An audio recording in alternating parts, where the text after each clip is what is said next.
دست کے غیب اور میزبانی کا معجزہ۔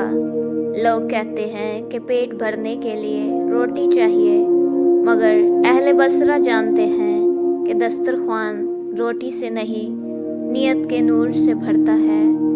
دنیا کا دستور ہے کہ بانٹنے سے مال گھٹتا ہے، مگر آسمان کا اصول ہے کہ جب تم زمین والوں کے لیے اپنا ہاتھ کھولتے ہو تو کائنات کے خزانے تمہاری دہلیز کا پتہ مانگتے ہیں۔ جہاں ہوا بھی اداسی کا نوحہ پڑتی تھی، شاکر اور اس کی شریک حیات زہرا ایک ایسی کٹیا میں مقیم تھے جس کی بسیدہ چھت سے ستارے جھانک کر ان کے صبر کا امتحان لیتے تھے۔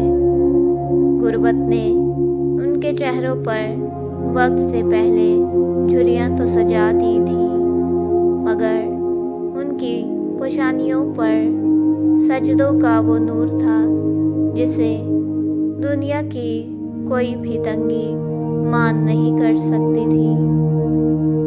ایک سرد لرزتی ہوئی شام، جب آسمان سے گرتی بوندیں ہڈیوں کے گدے تک اتر رہی تھی، کٹیا کے اندر خاموشی کا راج تھا۔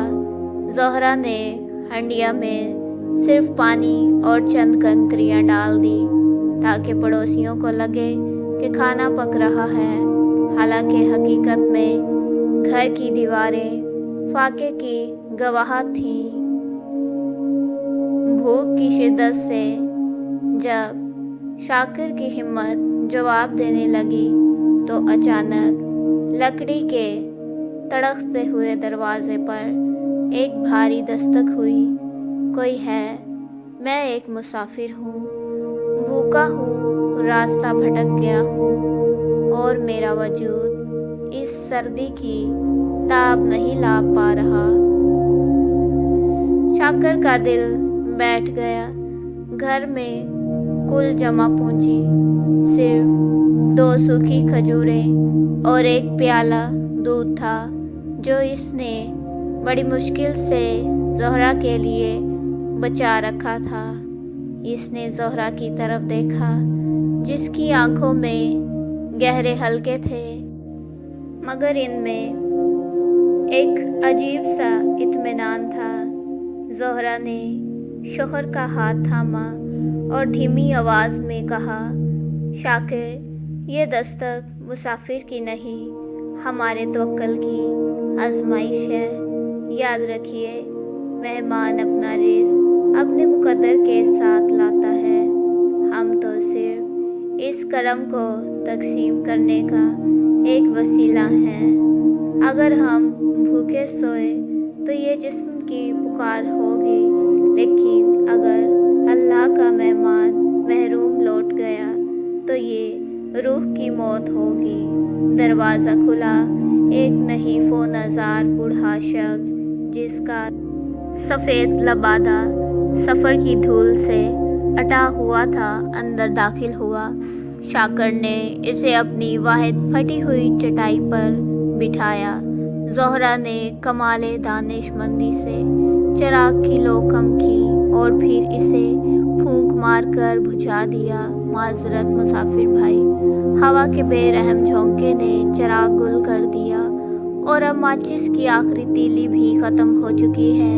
آپ بسم اللہ کریں، ہم بھی آپ کے ساتھ شریک طعام ہیں۔ اندھیرے کے اس پردے میں جہاں مصلحت اور اثار کا سنگم تھا، صرف مسافر کے کھانے کی آواز آ رہی تھی۔ شاکر اور زہرا خالی برتنوں پر چمچ مارتے رہے، اپنے ہونٹ ہلاتے رہے تاکہ مہمان کو یہ گمان نہ ہو کہ وہ اکیلا کھا رہا ہے۔ اندھیرے نے ان کے چہروں کو تو چھپا لیا تھا، مگر عرش واللہ ان کے ان آنسوؤں کو دیکھ رہا تھا جو بھوک سے نہیں بلکہ اس خوشی سے گر رہے تھے کہ انہوں نے کسی کے سامنے اپنا برہم رکھ لیا ہے۔ اس رات وہ دونوں خالی پیٹ سوئے، مگر ان کی نیند کسی بادشاہ کے مخملی بستر سے زیادہ پرسکون تھی۔ کیونکہ ان کے ضمیر کو یہ تسکین تھی کہ انہوں نے رب کی مخلوق کی لاج رکھ لی ہے۔ صبح جب سورج کی پہلی کرن نے بوسیدہ چھت کے سوراخ سے دستک دی تو مسافر غائب تھا، مگر کٹیا کا منظر بدل چکا تھا۔ جس مٹی کے پیالے میں صرف ایک گھونٹ دودھ تھا، اب وہ دودھ سے لبالب بھرا ہوا تھا اور اس سے ایسی خوشبو آ رہی تھی جیسے وہ سیدھا جنت کے چشموں سے اترا ہو۔ کمرے کے ایک گوشے میں گندم کی ایک بوری رکھی تھی جس سے برکت کا ایسا چشمہ جاری تھا کہ بوری ختم ہونے کا نام نہ لیتی تھی۔ اس بوری پر سبز خط میں کچھ نقش تھا جسے دیکھ کر شاکر کی چیخ نکل گئی۔ اے شاکر، تم نے میرے ایک بندے کی خاطر اپنا چراغ بجھایا، میں نے تمہاری نسلوں کے مقدر کا سورج روشن کر دیا ہے۔ اس دن کے بعد وہ کٹیا باب مراد بن گئی۔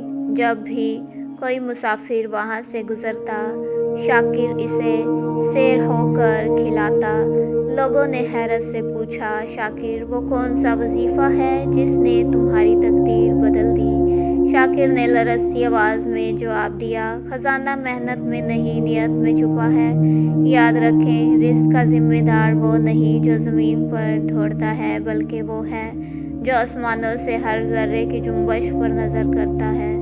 مہمان بوجھ نہیں ہوتا، وہ تو اپنے قدموں کے ساتھ میزبان کی بلائیں سمیٹ کر لے جاتا ہے اور اپنے مقدر کا رزق عرش بری سے ساتھ لاتا ہے۔ خدا کے نام پر دے دے کہ وہ غیب سے صدا دے گا، تو چراغ راہ بجھا دے، وہ تجھے روشنی بے بہا دے گا۔